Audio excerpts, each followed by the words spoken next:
welcome back to another card making video here at my YouTube channel. I'm so happy you're here.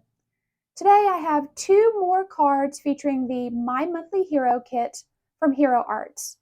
This is still their March kit. I know their April kit is getting ready to be revealed, but I wanted to do two more quick ones with this set. So let's get started. Today we're going to be using the stamp set along with the coordinating dies. We're going to use the apple slice today and one of the sentiments, as I said, along with the coordinating die.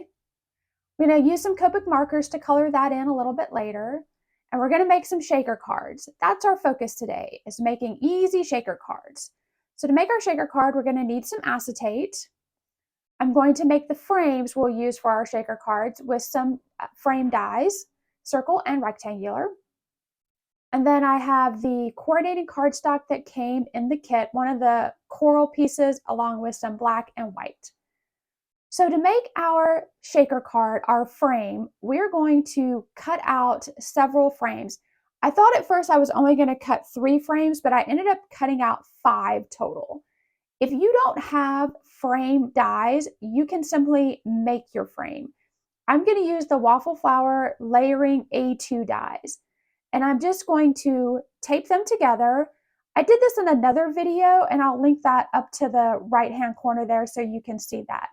So I'm going to run this die set through my Spellbinders Platinum 6 with my magic mat that I am still absolutely loving. Just going to slide that through. I've taped my dies onto my paper to hold them in place. And I just pop that through there. It was a little wobbly, so I'm going to pop that through there.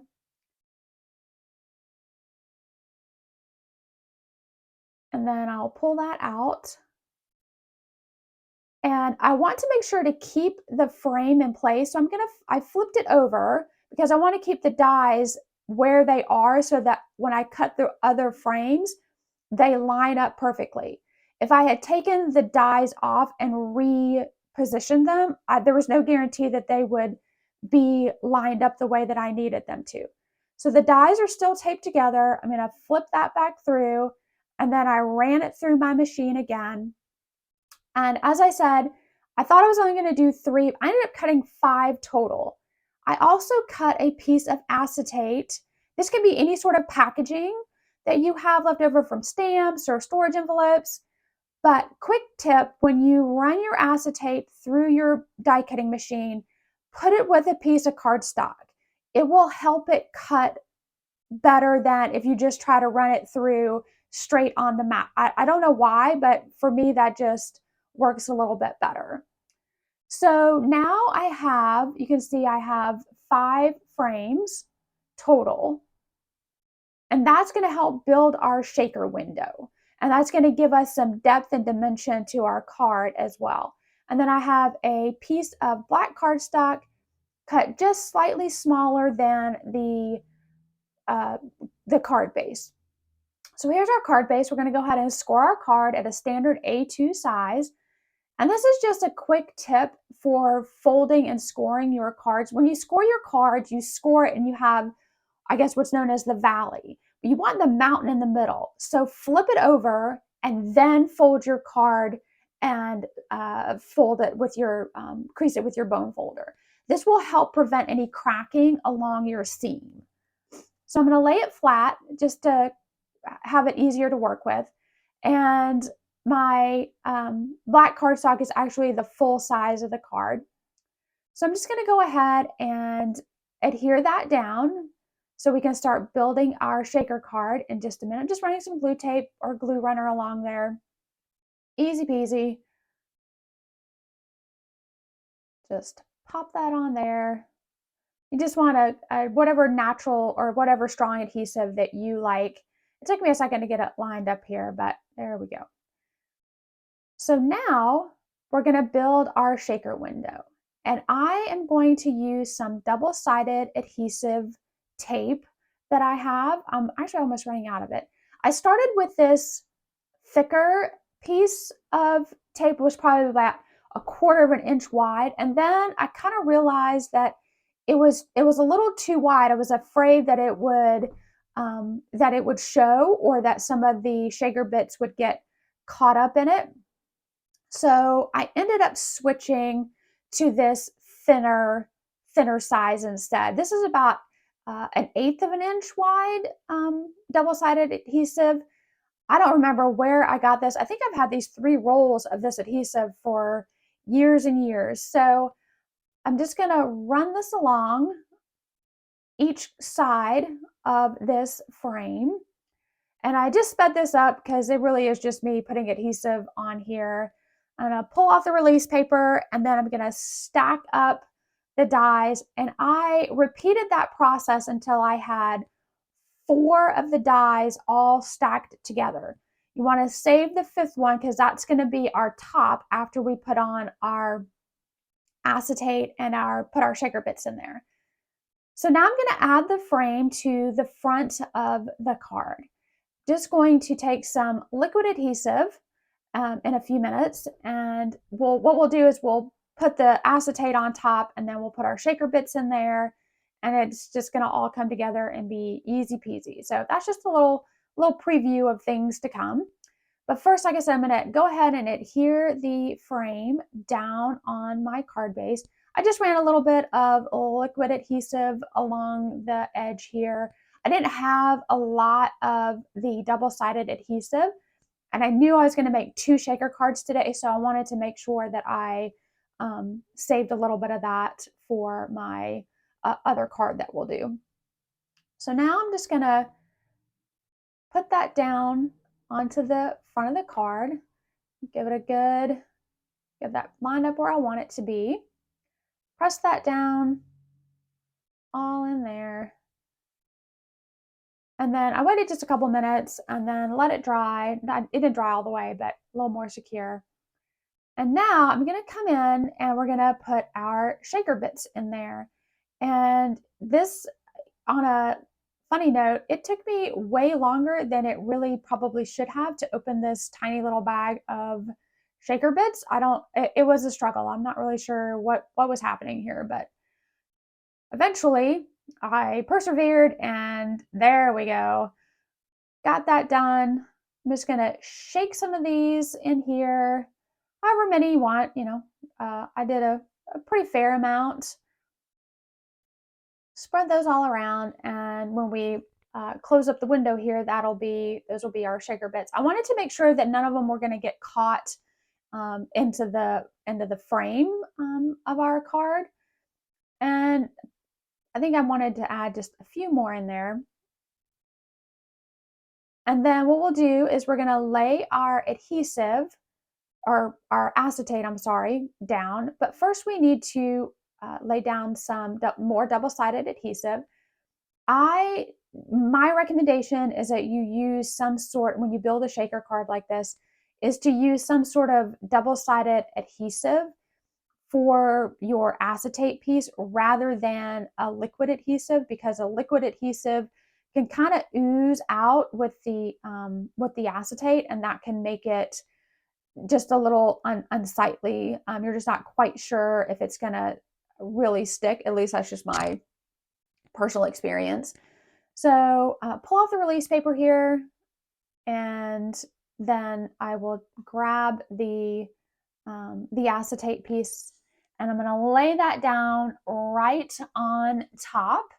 Remember, it's cut the same size as the outer rectangle of our frame, so the larger of the 2 dies that we had together. I'm going to just pop that on there. And then what we'll do is we'll come in with a little bit more. I'm stretching this double-sided adhesive little bit that I have left as far as I can, let me tell you. So just sped that up a little bit. I'm just running that adhesive along each side again. Peel off the release paper and that all off of there. And then we're going to lay on our final frame that we had on top to seal in our acetate and our shaker bits. And there you go. There's there's the shaker part of our shaker card. Super simple. Building it with frames is really the way to go. Okay, so let's work on the center parts here. Because I had 2 cards that I'm going to share today, I went ahead and did a little bit of stuff off screen just to kind of save time in the video. I cut out a black circle, a white circle, and then I did a circle frame using the same method that I did with the outer frames of the shaker card. I stamped and cut out the little apple slice die, stamp and die that's in the set. And then I colored it in with Copic markers. I'll list the Copic markers that I used in the blog post that goes with this video so you can see. I did do a little more shading, a little more careful coloring with this apple than I had done in some of the previous videos. So now I'm going to go ahead and do my sentiment on this little tiny circle. I'm just placing some temporary adhesive on the back of the circle so that it doesn't move. The circle is too small for me to use the magnet, and I didn't want. I'm just using my little mini Misty here rather than the big one with my Brutus Monroe sticky mat. So that just helps secure it a little bit. And put the sentiment in the center there, and I'm going to get my favorite sentiment ink, my Simon Says stamp black ink, and I will get that inked up. Nice little ink there. Close the window, or the door rather. Grab my little tool, do that, and one more time because y'all know I got to stamp it twice. Can't just stamp a sentiment once, gotta stamp it twice. That in there. And that is our little sentiment. I'll clean that off in a little while. Wipe that off with a little baby wipe. Baby wipes are great just for quick stamp cleaning. Pop that off of there. And then I'm just going to build the center of our image here. I just ran some liquid adhesive around the circle frame, the red frame. Carefully around there. I really highly recommend those needle tip bottles for your liquid adhesive. It really does help keep your glue from, going all over the place when you have little thin areas like that. So I just got that lined up. I had to pick it up though because I couldn't tell between the black mat and the black cardstock. It was hard for me to get it all lined up. So I just press that down there. And then I'm going to kind of see where or how I want to lay out the sentiment and stuff after I lay down the sentiment here in the center. I kind of place it off a little bit. At first, I was like, well, I'm not sure exactly how I wanted it to go. So that's why I haven't glued it down, trying to get an idea of, because I knew I wanted that apple kind of off to the corner. So I didn't want the sentiment exactly in the center of the circle. So I kind of placed it off a little bit up to the top left. So I put some glue just along the outer edge or the inside edge of the apple because I want the outer edge of the apple to kind of just hang off of the top there. So we're just going to put glue on the part of the apple that we want to stick to the circles that we've cut out. All right, so we'll just come in here, add that on to there. And let me tell you, probably the hardest part of coloring that apple was figuring out what color to do the apple slice. So then I just added some dimensional adhesive. Actually, I did not put dimensional adhesive on there, excuse me. I just laid it down and put that on the center. And then we have a very cute and fun little shaker card with all of our shaker bits on the outside of the card. All right, so let's move on to our second card today. This time we're going to put our shaker bits in the inside or in the center section of the card instead of the outside. Much as I did in the first card, I've gone ahead and cut out my frames. This time I did some skinnier rectangle frames, 5 frames in total, and I went ahead and stamped and cut out the coordinating stamps that I wanted to use. I used the cherry, the raspberry, and the blueberry. That's just to save some time. This time we're going to do the background. We're going to use our the cling stamp that came with the kit, and I'm just going to stamp this. This is going to be, it's like maybe 1/8 of an inch smaller on each side than our card base. It's just very slightly smaller. I'm going to apologize too, when my desk is a little wobbly. So when I go to stamp things, like my whole desk shakes. It's like a little mini earthquake. So I apologize for the shaking camera here, but such as it is, you work with what you got, right? It's actually a beautiful desk. It just wobbles a lot. So I used Simon Says Stamp black ink to ink that all up. It's a big stamp. It took a little bit. Again, with these big cling stamps, I like to close the door on the window rather than the window on the door. Bring paper to stamp. Flipped it over and used my tool and got a really good impression there all over. It's a lot of surface area that you're trying to make sure that you cover with that stamp in the middle, especially in the middle section. Could have left it like that, but there were a few little pieces there in the center that I was worried that weren't quite where I wanted them to be. So I went ahead and stamped it up again. Again, just a little bit more there, and then I will again bring paper to stamp, close that, and flip that over, and we'll get another good impression on there.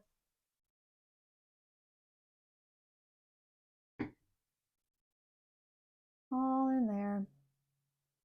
Alrighty, and this is our background. Okay, let's move on to the sentiment now. So I'm just using the frames as a guideline so I can see exactly where I want the sentiment to go. Just kind of holding that in place temporarily. I didn't want to put the sentiment right in the center, especially the hello. The hello is from the stamp set that came with the kit. And then I have another sentiment from Altenew. These are their bold sentiments. And I'm using the one that says, hope all is well for my second sentiment there. So I'm just going to kind of get that where I want it to be. In hindsight, I probably, should have done this on the MISTI so that it would already be in place, but I forgot to. So I'm just gonna carefully lift it up the piece of paper that has my sentiments on it where I want it to go. And then I'll come in here, put that in the bottom right-hand corner. And I'm just gonna have a little piece of tape just to hold that in place. I think at the time I couldn't find my magnet. So just get that where I want it to be. Close the door, and as always, using my favorite ink again. This is I do love this Simon Says Stamp Intense Black ink. It's also what I used for stamping the other images before I colored it in with Copic markers. That really does hold up well with Copic markers. So I'm gonna just stamp that, and then of course here I come in with the second pass. Have to do it twice. I don't know why. It's like it's just a thing with me. I got to stamp my sentiments twice. That good impression, especially the second sentiment, because it's a bold sentiment. It did take a second passage with the ink there. Okay, so now we can build our shaker part.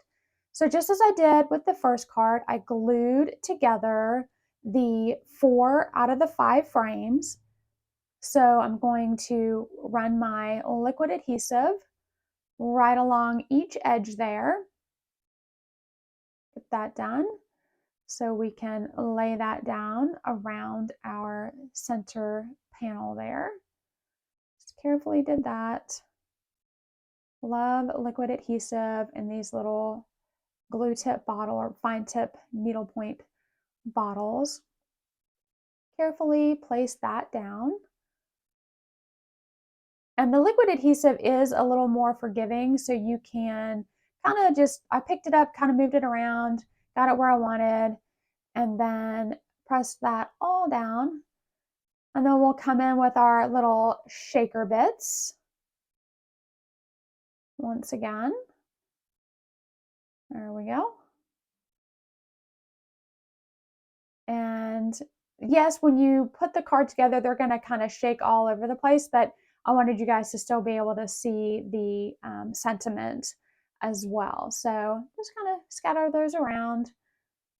And then I also have a piece of acetate, which I cut the same way that I did the first one. So we'll lay down our double-sided adhesive on the top of our window here, or our frame here. Again, I just prefer doing the double-sided adhesive rather than liquid adhesive with the acetate, just because I feel like there's not as much wiggle room. Sometimes it's great to have the wiggle room that liquid adhesive will give you, but when it comes to acetate, you really just want it to be able to stay firmly in place quickly. There we go. So I will pull off that release paper. If I can get that up. Sometimes it's the simple things that take the longest. You know, just trying to grab that edge of that release paper can be tricky.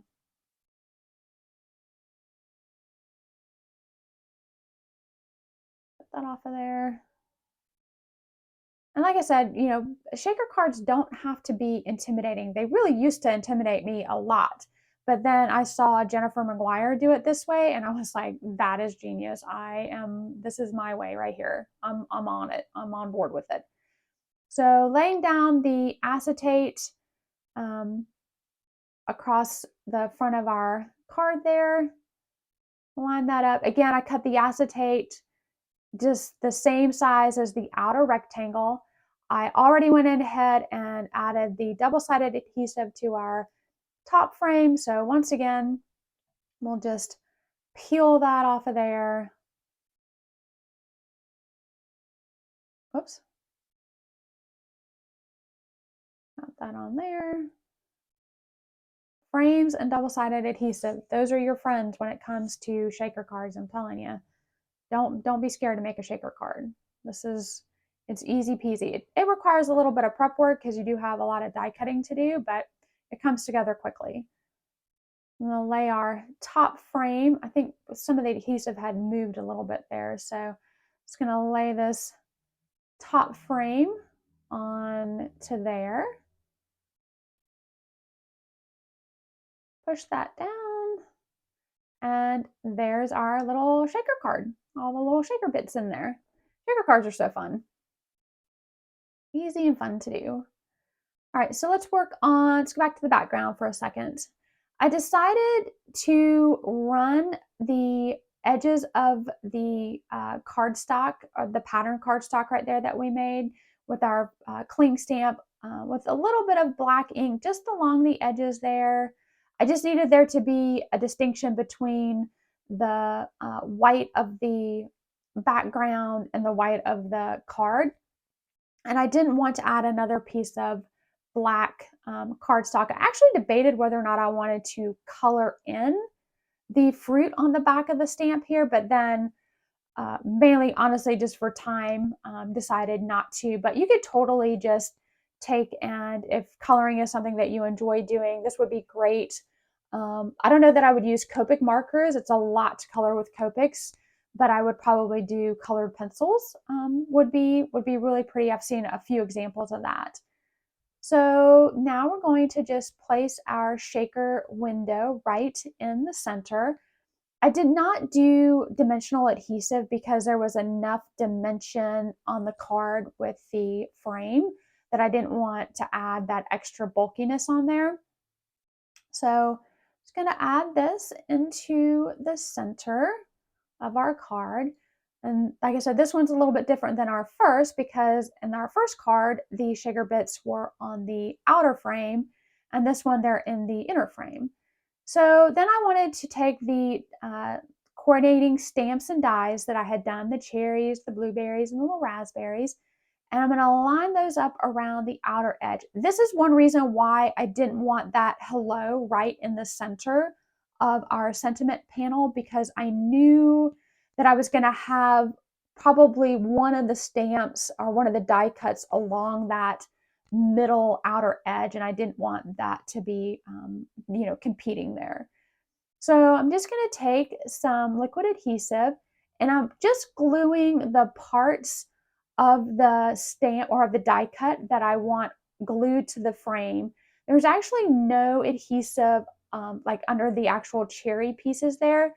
I didn't want to get any liquid adhesive on the acetate itself. So I'm just putting some liquid adhesive there on like I said, the part that's actually adhered to the frame.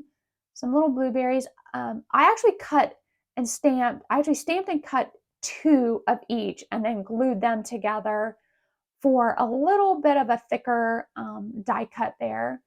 And that's our second card. Cute little shaker card. I'll bring in the first one so you can see them side by side here in just a second. Cute little shaker card. You can still see the sentiment when the card settles, so that's not blocked by the shaker bits. Here's a quick look at both of them together side by side. Don't be afraid of shaker cards. Go make some. They're easy peasy. Use your frames. They will help things tremendously. Here's a couple of quick close-ups of the card. You can find more details for each card, including all the Copics that I use to color in the sentiments. Thank you so much for being here. I hope you have a wonderful day, and I can't wait to see you again. Bye-bye.